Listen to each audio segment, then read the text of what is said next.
Hello my beautiful audience over there on the other side of the screen. Today Truth Detective is over here and I'm going to be talking to you about becoming a writer and choosing your own genre of writing and really understanding the genres of writing more deeply. And we are gonna start with 5 different genres. There's the science fiction, there's poetry, there's fantasy, there's realism and there's non-fiction. So let's start with non-fiction. And all of this is related to how those writers use their words. These are almost different arts, even though they are all literature. So we're gonna start with non-fiction. With non-fiction books and the writers, they use language to convey knowledge, information and history and also ideas of their own about what this meant. It's really also about wisdom. And that's non-fiction. If you want to become that kind of a writer, you know your path is not going to take you to the creative writing class, even though that might be of help to you. You can use techniques from each one of these genres to make your own writing better, whatever it might be. So the next genre I'm going to be talking to you about is one of the hardest genres of literature, and that's poetry. And why is poetry so hard?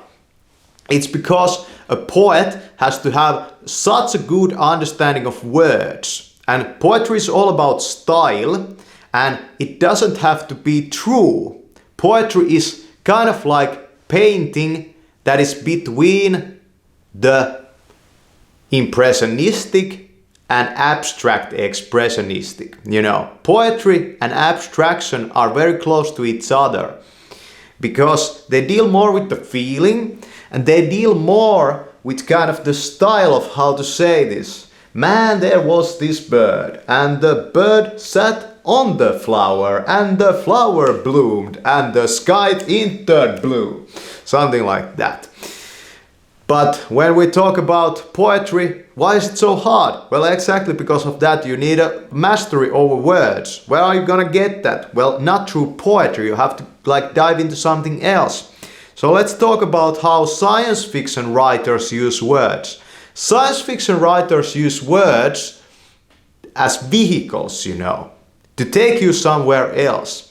And a science fiction writer has to start in the realm of ideas. The science fiction writer really doesn't start in reality. He starts in human created things, usually. And having a good grasp of technology, having a good grasp of things, for example, related to what the other science fiction authors did, it's kind of a world on its own, and each science fiction writer creates a new type of a mirror to reflect all the other science fiction through. And that's the power of this genre. And I feel that science fiction and poetry are kind of the hardest genres to kind of master. And then there's fantasy, and fantasy is realism with something added, and usually it happens in the past. When science fiction can happen in the future, of course it can also happen in the past. And there are, you know, if we go back to the science fiction, there's the utopia, the dystopia and this kind of stuff, and then there's the gadget story, and you can do it in so many ways, but I'm not going to be talking to you about that anymore. Look at the line over here. So we are going to talk about fantasy, and fantasy is really about realism with something added, and usually in the past we add magic to the Middle Ages and we get fantasy, you know. We get wizards and we get, you know, magic spells and we get, you know, huge fantastical cities and this kind of stuff. A realm on its own, you know, that can be even taken out of time, you know. If fantasy is done right, you know, it doesn't feel like just history with something pasted on top of it. That's fantasy. Becoming a fantasy writer, I have done all of this type of writing and I haven't still yet published any of it. you know, like as a book form. I have talked about all of my creativity on my YouTube channel, but if we talk about realism next, then realism is kind of going to the world and kind of like being a realist painter or a drawer. You go and you make observations. A realist writer is probably best suited for going to the world, going to your coffee shops, you know, and just going where the people are and where the architecture really is. I feel that realism really starts to gain its, you know, powerful hold on you when you live in an urban environment. If you want to become a realist writer, move to the freaking cities, you know, the stylish cities, you know, Paris or maybe to somewhere in Asia or something like that. If you want to become a realist writer, that's your playground. But if you want to become a science fiction writer, I feel that living in the modern world might be actually quite bad for your science fiction. And it might be a limitation for your science fiction even. So you can also do realistic writing through history, you know, and if you want to be a realist writer that talks about, for example, the time when the fedora hats were like worn like me, you would have to read something about the 20s, but it would also be like great if you could also live in the place you want to write about, like New York, for example. Travel to New York, but read about the history of the town and then start writing your realist fiction about New York. Like, man, imagine that. So a realist writer could like do this exercise of just going somewhere. It might be even just your own yard if you have one, and just, you know, make observations. Grab a notebook and just write what you see just as it is. Then invent a story around it, you know. Just add a little bit of your imagination, maybe a lot, you know, and you will end up something like Haruki Murakami. And he has, you know, a style of writing that is very, you know, very kind of realism, and then he goes from that. So if we drew some conclusions and if we drew some kind of bridges to the visual arts, poetry is like abstract painting. This is not, you know, like, this is just my ideas. Poetry is like abstract painting. Realism is realistic painting.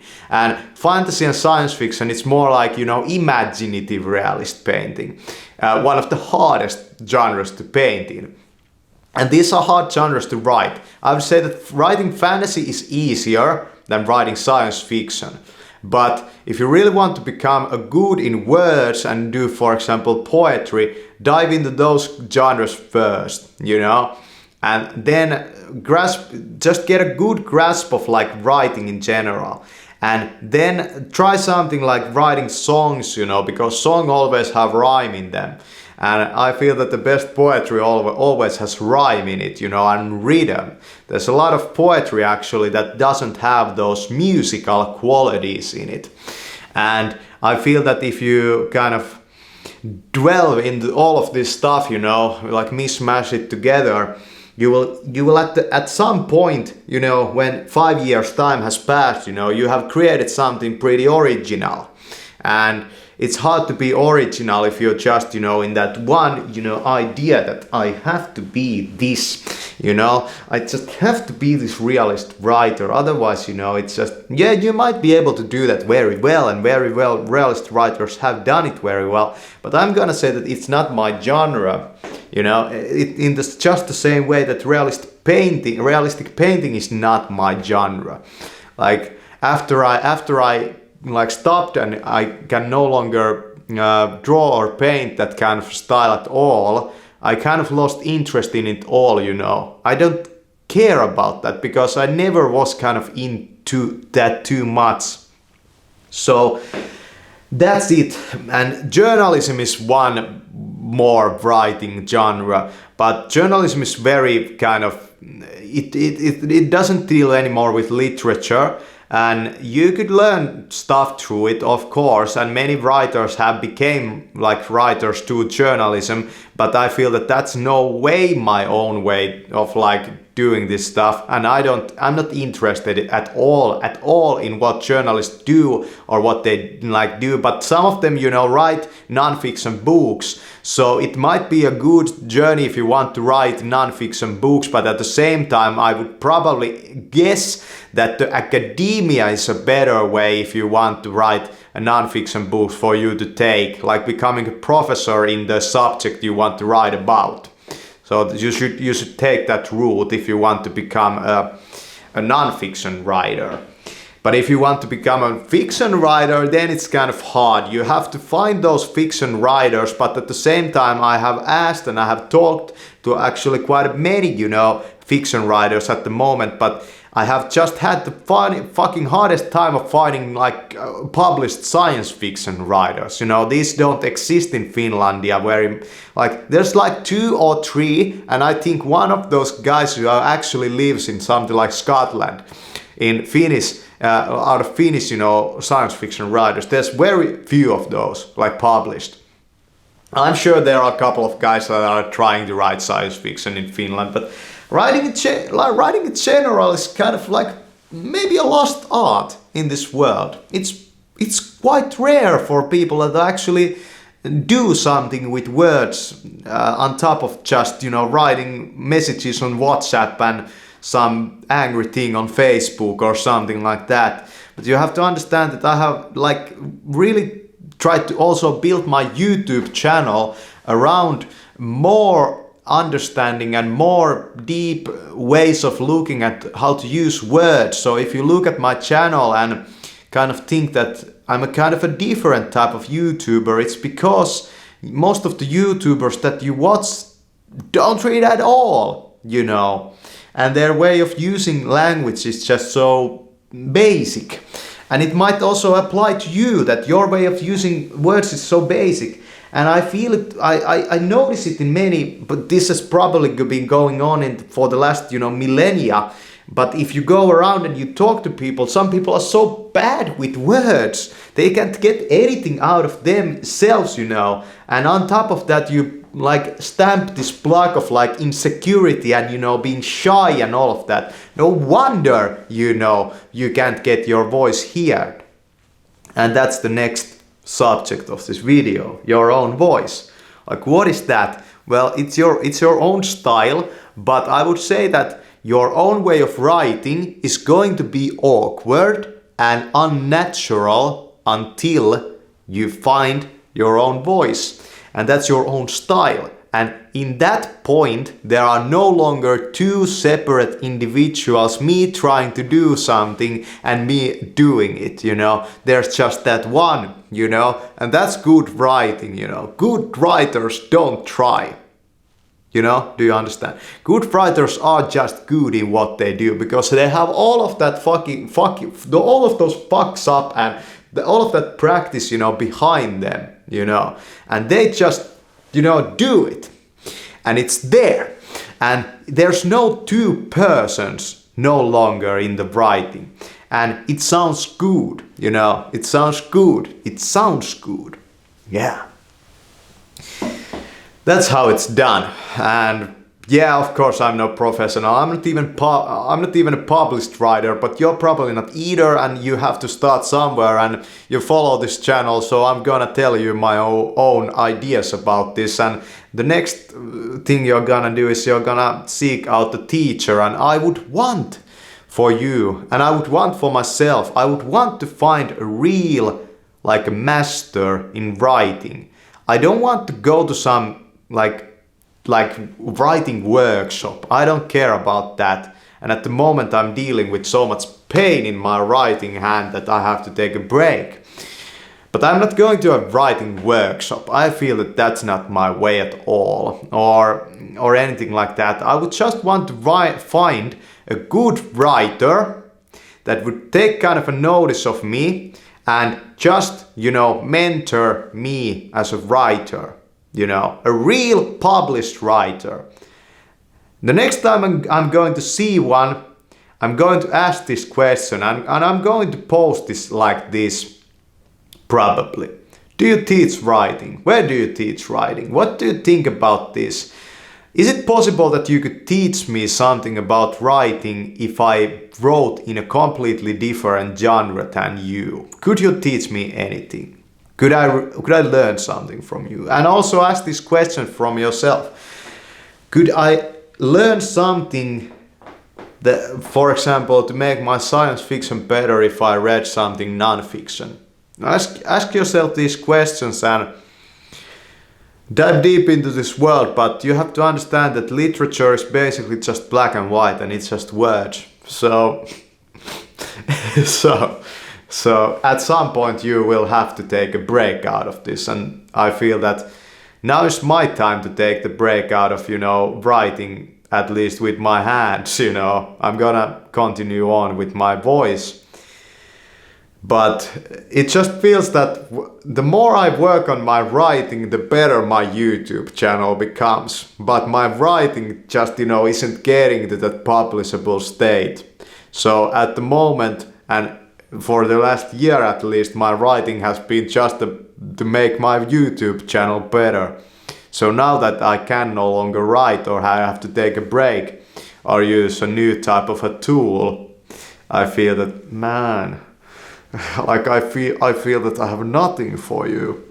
But this, I hope, had some, grit to it that you can grab onto. And you're gonna find yourself there, if you have the talent in you and you have the discipline. Writing takes a lot of discipline, all those fucking nights banging the fucking keyboard, like when I was younger, 5 hours of straight writing, 10,000 words a day, something like that. Imagine fucking that, like the discipline I put into this fucking stuff to make this fucking channel for you. It's like insanity. It's like insanity, and not giving up on it, never. Like that's insane also. Like any freaking human being with any fucking sanity in their brain would have already given up on this. But I'm not that sane, And I believe that the most best writers in the human history, they were not very sane either, And yeah, you have to understand that writers have always been fucking alone. Of course, they have been taught and they have been, they have sought help and they have learned through it all. But in the end, writing is the most, fucking solitary pursuit you can do. It's very hard on your brain. You have to have a fucking strong head to do creative work. Yeah, thanks for watching.